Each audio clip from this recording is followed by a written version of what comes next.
9/11 Memorial and Museum, in so many different ways, is a physical embodiment of our ability to be resilient, to come together in the aftermath of terrible and tragic events, and to not only rebuild, but to thrive.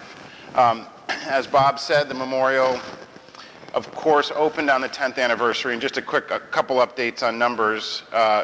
Since we've opened about 3 years ago, we've actually had 15.5 million visitors. They've come from all 50 states and 175 different countries, which is, of course, a pretty huge percentage of all the countries in the world. For the first few years that just the memorial was open, visitors have had the unique opportunity to literally witness on this very sacred ground the rebuilding taking place around them, including most recently the 9/11 Memorial Museum, which opened just 4 months ago. It was dedicated this past May in a ceremony that was led by President Obama and the memorial's chairman, Michael R. Bloomberg. And in just its first 4 months, we've had more than 1 million people visit the museum.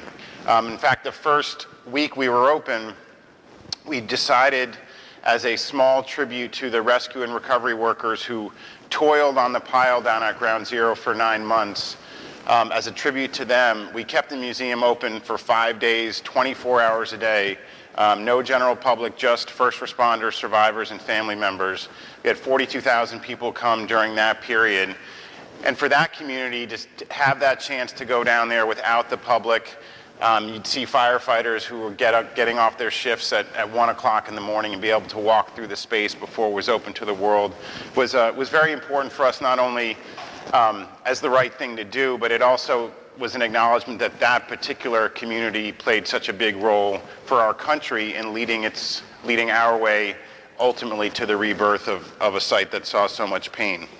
On the other side of the spectrum, I think that without question the most meaningful visit to the museum that I got to be a part of was just recently. A man who is known as the shooter, which is the guy who is the second person up the final staircase in Operation Neptune Spear at Osama bin Laden's compound in Abbottabad, wanted to come to the museum, wanted to meet 9/11 family members, and made a decision after his visit to donate his uniform shirt that he wore the night of the operation. And it was just an incredible thing from both sides, from this man's side, he's about 40 years old, for him to return to Ground Zero, where everything that he had been fighting for really started to emanate from. And then to see 9/11 family members, people that had lost their husbands and their sons, to meet the man who shot and killed Osama bin Laden. It was an incredibly emotional meeting. The guys, the SEAL 6 members' father was there. They're from Butte, Montana.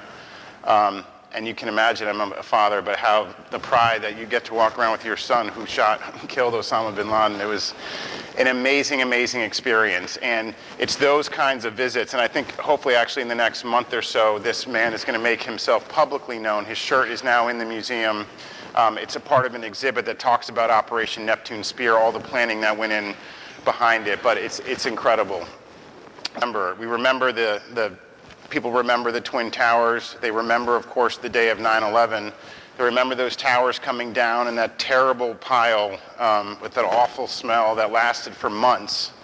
And then they remembered after the cleanup, they remembered an empty pit.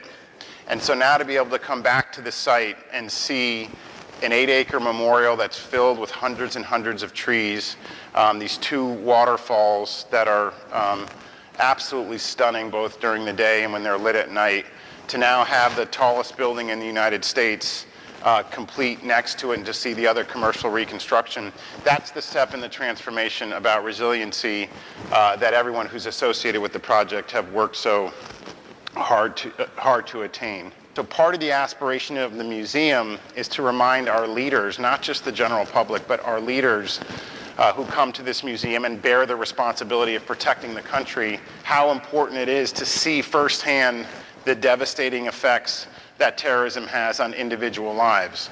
And I think that one of the reasons that 9/11 itself continues to resonate differently than other moments in our history like Pearl Harbor is the idea that all those people, what they did was what we do every day. They simply got up in the morning and they went to work. And that idea that they were who we are is something that is unforgettable. And I think that we really express and want to express this idea of individuality. And one of this quotes we have, it's forged by, I don't think we have a slide for that, right? No, it's okay. You'll have to come see it. It's downtown. We gave steel to a blacksmith, which is still a profession. I was not aware of that prior to this project. We gave steel to a blacksmith, steel that was recovered from the site itself. And he forged this quote from Virgil that says, "No day shall erase you from the memory of time." And it was really important for us, as Bob mentioned, when we start to focus on the lives that were lived. We have an area called In Memoriam, which looks at these individuals as in the lives that they were living. The fact that they were coaches, they were husbands, they were wives, they were family members who lived these very rich lives. It's very easy and natural to focus on the number, nearly 3,000, the scale, the political cost of the event, but it's really also important, equally as important, to remember that it was just, could have been any one of us. And the stories that you hear of, some people were either late that day and didn't make it in. Howard Lutnick, who is on our board of directors, he is the CEO of Cantor Fitzgerald, who lost the most employees that day, 658 employees, including his brother and his best friend, Doug Gardner. And he was taking his kid to school. He gets to the towers, and by the time he got there, he's trying to burst into the buildings, and they're preventing anyone from going in at that time because the event was unfolding. But he was late that day because he did something else. There's just as many stories the other way of people that were in town for a conference, a Risk Waters conference, who otherwise weren't supposed to be in the buildings, but just that day happened to be there. So this notion of serendipity, both for the positive and for the negative, just really speaks to the fragility of life and the importance that when tragedy does strike like this, it comes back down to who we are as a people in our DNA to come together to support one another, which hopefully this museum attests to. And I do really encourage, if you haven't been yet, you should go.